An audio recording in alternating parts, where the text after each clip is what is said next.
Oh, hello. How are you? We're just getting ready to go. What am I supposed to say? Why are you filming me? Hello. Hello. I have to sneeze and it won't come. Wife. Hurry. So what happened today? How was it? It was fine. We got through how many? 4. Yeah.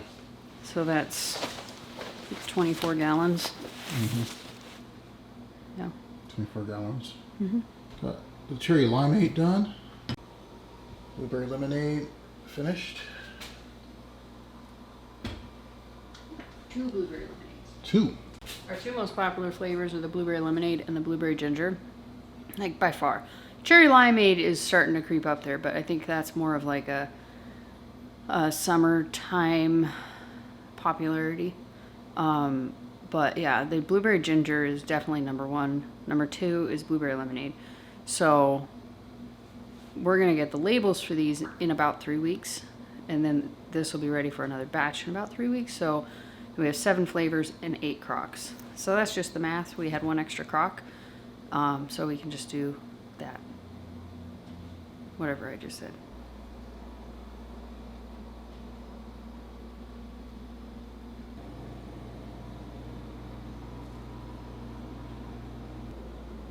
Better for yourself if you use the if you use the white lids, because you have a lot of white lids. Mm-hmm. Just wrapping it up, right? Yeah, we only filmed like 4 things for this video.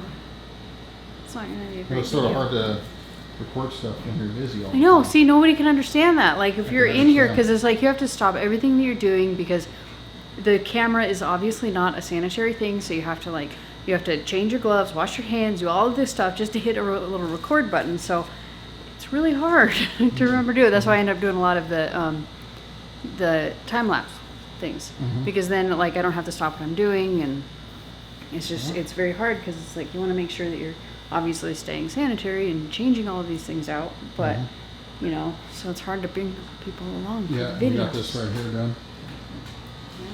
Got that Oh, you know what we could do? You could Reload show it. them the new room.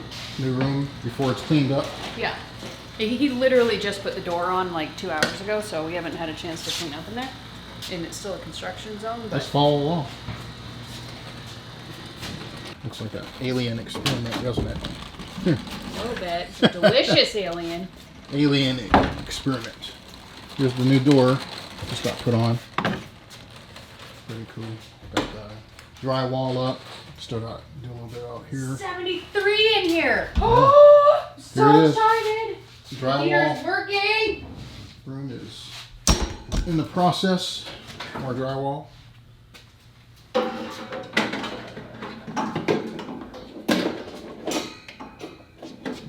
I'm very excited because the last like 3 weeks it's really gotten cold in here because this is a concrete wall. We put this up to try and block some of the cold that comes off of it because it's in ground. The heater without the door on there obviously wasn't doing a whole lot, but now that he just put the door on and I'm monitoring it and trying to hook up, sounds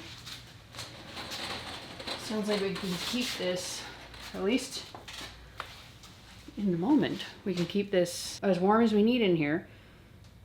I'm very low energy, so I'm very excited. So I'm setting up these probes that I have. They're actually for those belts that you would kind of wrap around it.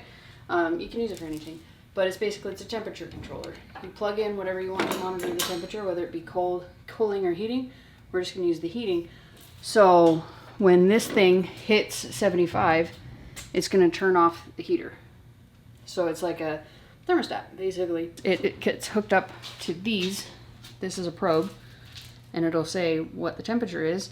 If this hits 75, turn off.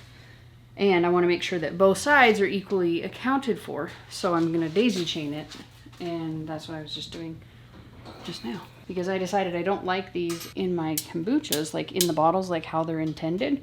Because I feel like it leaves room for the possibility of pests to be able to get in there, and that is obviously not a good thing. So I just have these daisy chained. I have this one hooked into this one. So if either of these probes hit 75, it'll shut off. So you just have to get it set up correctly. So I need to get all this stuff kind of set up to where there's no risk of anything falling on these heaters. On this heater, there's only one heater. There's not plural. If we need to, I had planned on building like some kind of like a tent out of our empty boxes, and not empty boxes, but the boxes that we have out there with empty jars. I was going to build like this big tent thing in here until as soon as you put the door on, it really started to rise in here. So kombucha needs heat, otherwise it will mold and it will not ferment properly. Speaking of molding and not fermenting properly, Yes. what are you going to do with these onions? You going to eat these onions? Well, onions last quite a while. At least they were when this was cold. Yeah, maybe extras. Now that it's started to warm up, they might not last as long, but... Freeze dry some extra ones. Check this box.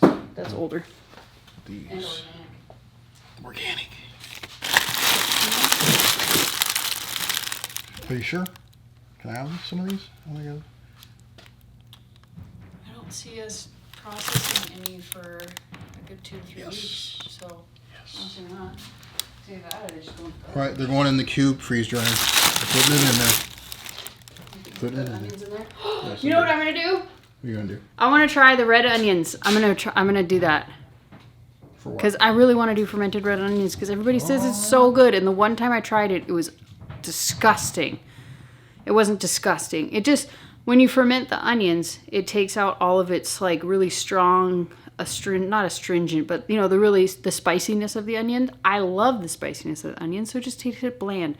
But I think that I fermented it for too long, which I always do. Number one, because I want it to be more acidic, and number two, because I just forget about it. So maybe I'll try doing some of the, like a small jar of the red onions. Did you already get rid of the cabbage that I had on the table? Mm-hmm. Okay. Chicken food. Yeah, I forgot about it. But yeah. Chickens enjoy it. Indeed they do. I should probably put this probe down lower now that I'm thinking about it. Mm-hmm. Like sort of in the middle? Yeah, like kind of more heater temperature. Because this one right here is the one that's the most like at close. risk. So that, yeah, But it mostly goes out this direction, but also a little bit this direction. So actually, now that I think about it, this is the most danger one because it's radiator. It radiates heat this direction. That's why I have it oriented this way. We need to get this room pressurized with the heat first, and then we won't have to put it so close, and yeah, the room will maintain the heat. Yeah. Because if we can maintain the heat just off of this heater, I think the owner would be happy with that. Because it's already been running, so it's not an incurred cost. Mm-hmm. And you wouldn't have to, at least not now for a long time, you wouldn't have to put in the heating unit that you planned on. So you'd probably be pretty happy about that. I can't put this one any lower. And this is actually going to trap the heat. I need to turn this around. Smart thinking. You're right. Yeah, because this wood is going to trap the heat just down gonna here. Because yeah. the heat doesn't emanate off the front; it goes off the back. So, yeah, all kinds of sciencey crap you learn when you're doing this junk. It's not junk. It is actually my learning the life's. science too. It is actually my life's passion. So, I just am snarky. I'm sometimes. gauging the sanitized water now and everything. Learning all the numbers. How long have you been with me? Is this your second week or third week? It's your second week. Yeah. So we're just wrapping up the second week, and it's been 2 of the easiest weeks that we've had because there's not been a whole lot to do. Last week it was jarring up the ferments. Only took a couple days. And then this week is just the kombucha, which just took a couple days. And it was a really easy couple of days. It is nice having somebody else. I'm not going to lie. It is really nice having help. Can you imagine doing all this by yourself? No. I don't even know how I kept up. I genuinely don't. You did it. I did. I need to figure out. It makes me uncomfortable when you do it that close. Smile. I am. But it still makes me uncomfortable. Yeah. I know it's a wide angle lens, but it's still... Yeah.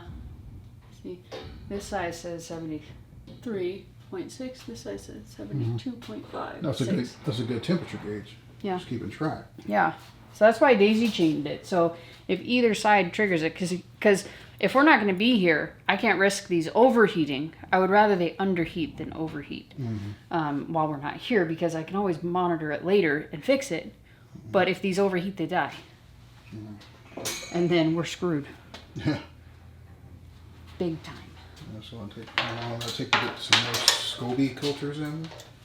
Oh, it would take a very long time to get this much kombucha. It would take probably 5 months to recover. If all of these were lost, it would take probably 5 months to get up to this level. Because it's insanely expensive. People charge ridiculous amounts of money for like a cup of kombucha starter. So if you know how to keep it alive, it can stay alive indefinitely.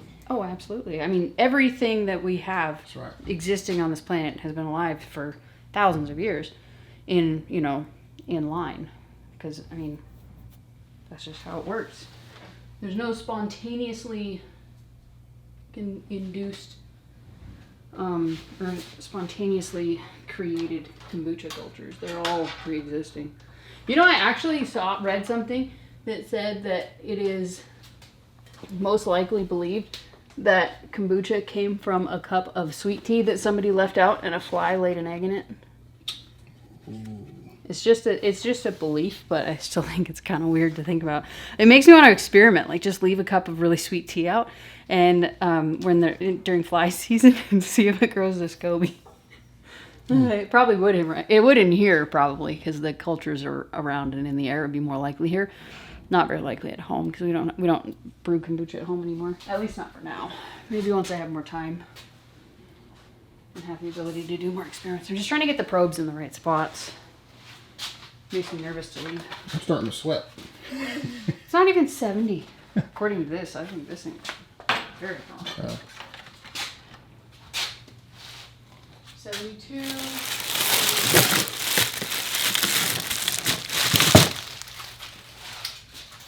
Oh, but I was talking about these. These two? Oh, yeah. Those ones are probably gone. Those have been around for like a month and a half, 2 months. Mm-hmm. These were from the previous batch. Okay, I'll take that home too. Yeah. Cut those up. Freeze dry those. What's left of them. It's coming with me. Scoby Hotel?